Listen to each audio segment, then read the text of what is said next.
पंडित जी ने गोदाम पर दिवाली पूजा का मुहूर्त सुबह 6 बजे का बताया है। तुम सारी तैयारियां अभी से कर लो। घनश्याम जी दुकान से घर आते ही अपनी पत्नी से बोले। पत्नी बोले, अरे वाह, आज तो आप बड़ी जल्दी घर आ गए। हाँ, भाग्यवान, सारा कामकाज मुनीम जी के भरोसे छोड़कर आया हूँ। आखिर कल की माँ लक्ष्मी पूजा की तैयारी भी तो करनी है। तो पत्नी बोली, पूजा की बाकी सामग्री तो घर पर ही उपलब्ध हो जाएगी। आप अभी घूमने जाना तो माला ले आना। घनश्याम जी ने तुरंत वस्त्र बदले और पड़ोसी वर्मा जी का आवाज लगा शाम की सैर पर निकल गए। घनश्याम जी आज पैर बाजार की तरफ कैसे मोड़ लिए? भिन्न रास्ते की ओर बढ़ते देख वर्मा जी ने पूछा। घनश्याम जी बोले, बस जरा कुछ माला खरीदनी है बाजार में। फूल मालाओं की अस्थायी दुकानों के साथ साथ जमीन पर टोकरियां लिए अस्थायी विक्रेता भी बैठे थे। 2-3 जगह मोल भाव करने के बाद घनश्याम जी की नज़र एक कोने में बैठी छोटी सी टोकरी लिए 15 साल की लड़की पर पड़ी। जमी जगाई दुकान वाले 1 रुपया भी कम नहीं कर रहे हैं। यही सोचकर वह उस लड़की के पास पहुँचे। उसकी टोकरी में गिनती की माला और फूल थे। श्याम शायद आसपास की दुकानों से ही सस्ते भाव में खरीद कर लाई थी।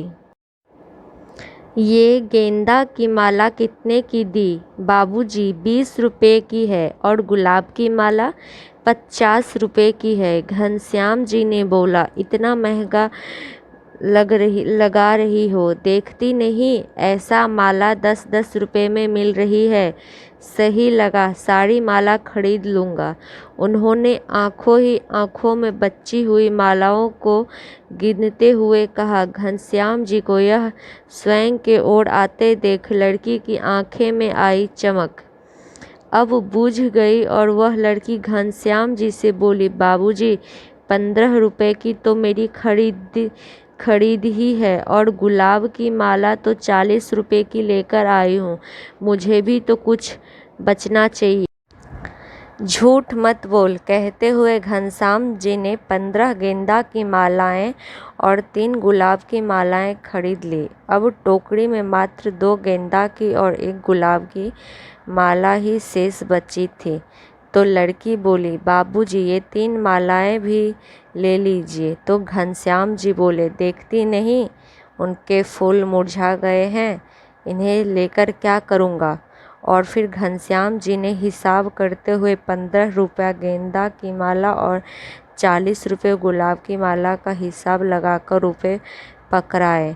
वह कुछ देर इधर उधर देखती रही, फिर गहराते अंधेरे के आभास कर और किसी अन्य ग्राहक को न आते देख भरे मन से मालाएं कागज में पैक करने लगी।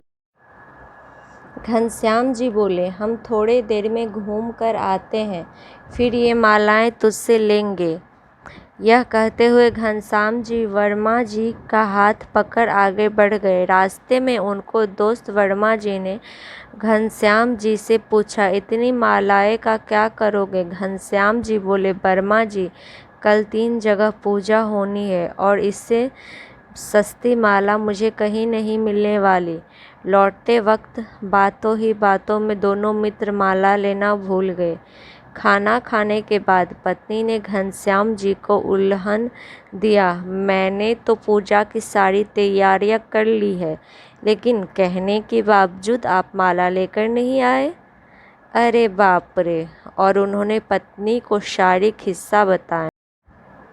फिर गाड़ी लेकर तुरंत रवाना होने लगे। रहने दो, अब तुम्हें कहाँ कौन मिलेगा।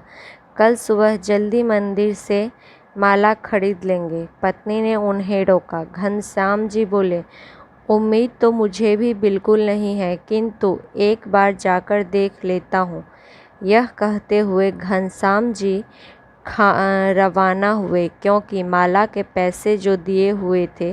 रात के करीब 9 बज चुके थे। बाजार में कुछ दुकानें अभी भी खुली हुई थी। फूल माला लेकर बैठने वाले जा चुके थे। घनश्याम जी ने गाड़ी रोकी और उस अंधेरे कोने की ओर बढ़े जहाँ से उन्होंने माला खरीदी थी। गरीब लड़की ने रात 9 बजे तक घनश्याम जी का किया इंतजार। वह लड़की अभी भी टोकरी लेकर वहीं बैठी थी और घनश्याम जी को देखते ही बोली, बाबूजी, आप इतने देर से आए हैं। आपको पता भी है मेरा घर कितनी दूर है। मेरी माँ घर पर भूखी होगी और पता है यहाँ पर पुलिस वालों और बदमाशों ने मुझे कितना परेशान किया। घनश्याम जी को देखते ही वह फूट पड़ी। घनश्याम जी बोले, मुझ पर चिल्ला रही हो? इतना ही था तो चली जाती। लड़की बोली, ऐसे कैसे चली जाती? आखिर आपकी अमानत मेरे पास थी। यह सुनकर घनश्याम जी स्तब्ध रह गए। कुछ क्षण बाद घनश्याम जी बोले, तो क्या हुआ? अगर मालाएं ले भी जाती तो मुझे क्या फर्क पड़ता? घनश्याम जी की बात सुनकर वह लड़की बोली, आपको फ़र्क नहीं पड़ता बाबूजी, पर हमें फ़र्क पड़ता है। अगर मैं आपको यहाँ पर ना मिलती तो क्या आप कभी सड़क पर बैठकर धंधा करने वाले पर जैसे छोटे लोगों का विश्वास करते? आप हमें चोर समझते और फिर कभी हमसे सामान ना खरीदते। माँ ने सिखाया है कि ग्राहक का विश्वास ही हमारी सबसे बड़ी पूंजी है। घनश्याम जी बोले, अगर मैं रात भर नहीं आता तो? लड़की बोली, तो मैं घंटे भर और इंतज़ार करती और फिर आपके नाम से मंदिर में माला चढ़ा देती। घनश्याम जी के शब्द अब कहीं खो गए हैं। गरीब लड़की की ईमानदारी ने घनश्याम जी का दिल छू लिया। गरीब लड़की की ईमानदारी। घनश्याम जी को कुछ देर तक लड़की और लगातार देखते रहे। फिर उन्होंने एक माल निकालकर लड़की के गले में डाल दी और हाथ में 500 का नोट पकड़ाया। फिर शेष मालाएं गाड़ी की डिग्गी में रखी और उसका हाथ पकड़कर सामने स्थित होटल में ले गए और खाना पैक करवाने का आदेश दिया। लड़की ने विरोध किया, लेकिन घनश्याम जी के आगे उसकी एक ना चली। चल, मैं तुझको घर तक छोड़कर आता हूँ, खाना पैक होते होते घनश्याम जी ने कहा। लड़की बोली, बाबूजी, आप ये क्या कर रहे हैं? मैं आप चली जाऊंगी। उसने फिर विरोध किया तो घनश्याम जी बोले, बेटा, साक्षात लक्ष्मी जी को भोग लगा रहा हूँ, मना मत कर। मेरी लक्ष्मी पूजा तो आज ही हो गई। दोस्तों, इस कहानी से हमें यह सीख मिलती है कि हमें बड़े बड़े व्यापारी के साथ छोटे व्यापारी का भी ध्यान रखना चाहिए, क्योंकि वह धन संग्रह के लिए नहीं, पेट भरने के लिए कमाते हैं। यही है गरीब लड़की की ईमानदारी कहानी।